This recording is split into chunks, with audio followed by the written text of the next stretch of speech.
Naalala mo pa ba ang batang babaeng may kakaibang ngiti, maliit ang tangkad, simple ang itsura, pero kayang patahimikin ang buong studio sa isang salita? Isang batang minsang pinagtawanan, minamaliit, at tinatakan bilang iba. Pero ang batang iyon kalaunan ay naging isa sa pinakamatatag na child stars na nakita ng Philippine television.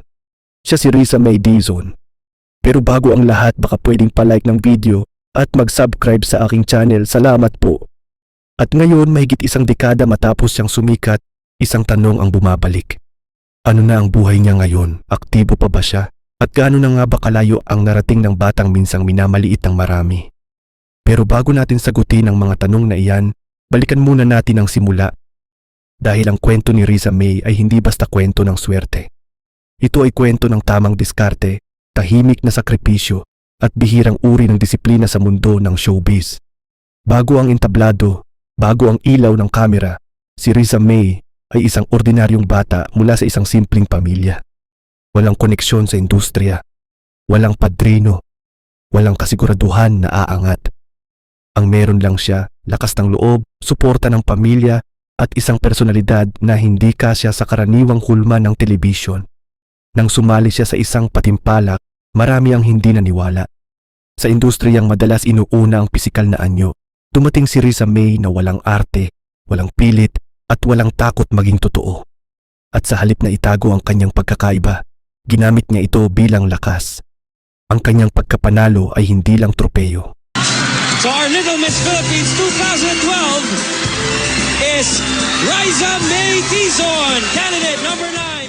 Ito ang naging simula ng isang karerang bihirang magtagal para sa isang child star. Sunod-sunod ang proyekto, hosting, guest appearances, endorsements, teleserye, pelikula, hanggang sa dumating ang puntong nagkaroon siya ng sariling programa, isang bagay na hindi basta-basta ibinibigay, lalo na sa murang edad. Sa loob ng ilang taon, halos araw-araw siyang napapanood. At dito na pumapasok ang kritikal na tanong. Hanggang kailan tatagal ang isang child star? Marami ang biglang nawawala pagdating ng teenage years. May nalulunod sa pressure, may nauubusan ng proyekto, may nawawala sa spotlight at sa sistema. Pero sa kaso ni Risa May, kapansin-pansin ang isang bagay. Habang ang iba ay nagmamadali, siya ay marunong maghintay.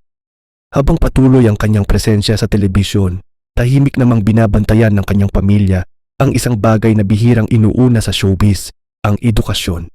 May mga panahong bihira siyang makita sa primetime.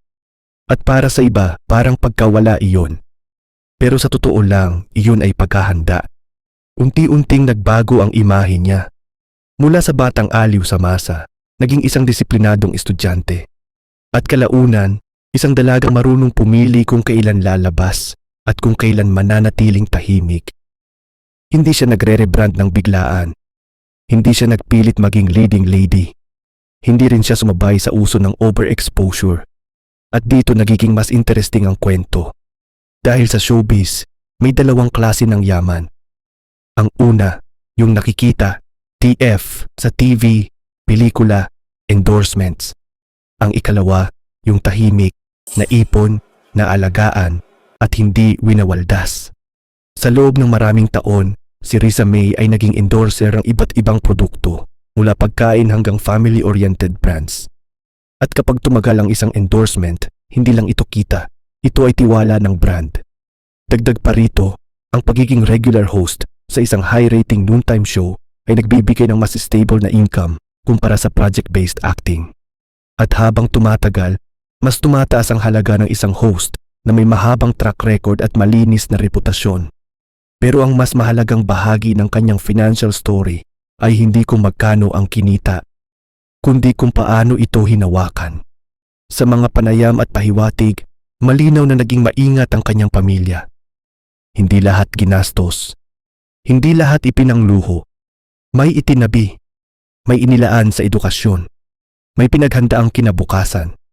At dito natin makikita kung bakit, kahit hindi siya palaging nasa headline, maayos ang kanyang buhay ngayon. Sa usapin ng net worth, walang opisyal na numero.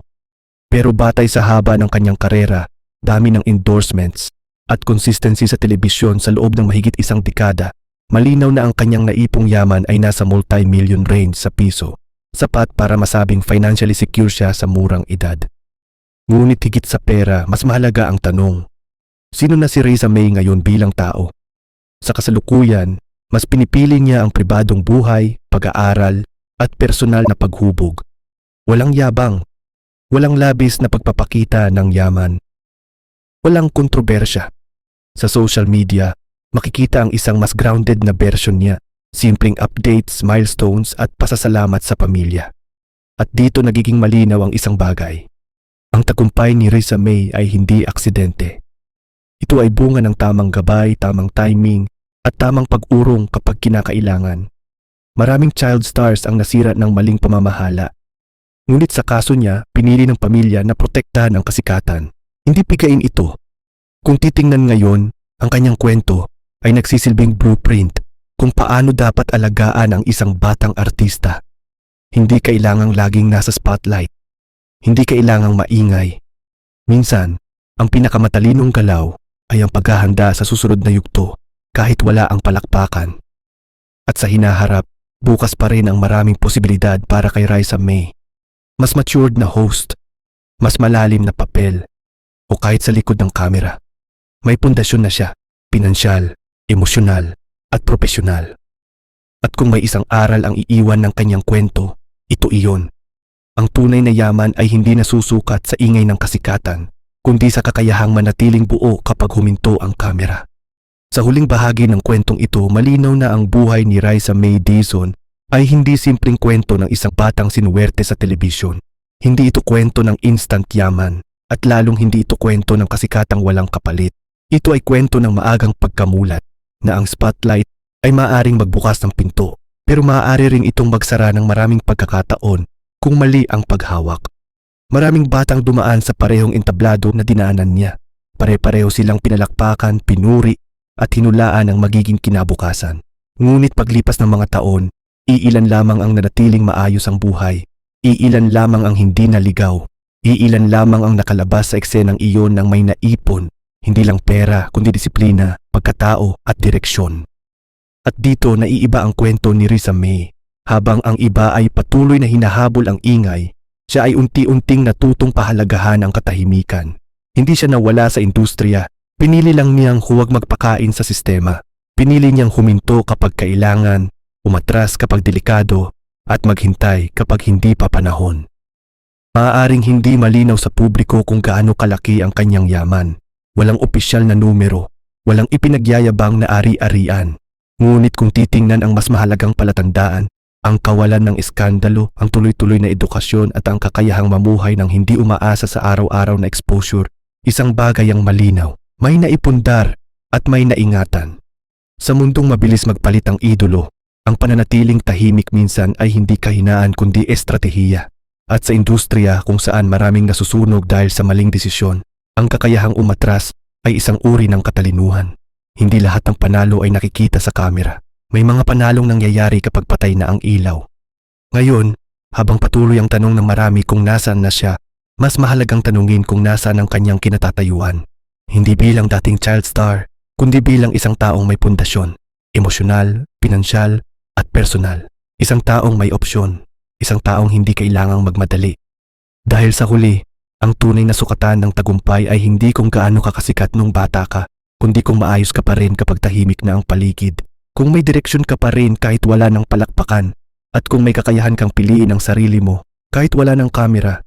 At marahil, iyan ang kwentong bihirang ikwento tungkol sa mga batang sumikat, ang mga nakaligtas, hindi dahil sa ingay, kundi dahil marunong silang tumahimik sa tamang oras. At iyan ang kwentong kailangang malaman.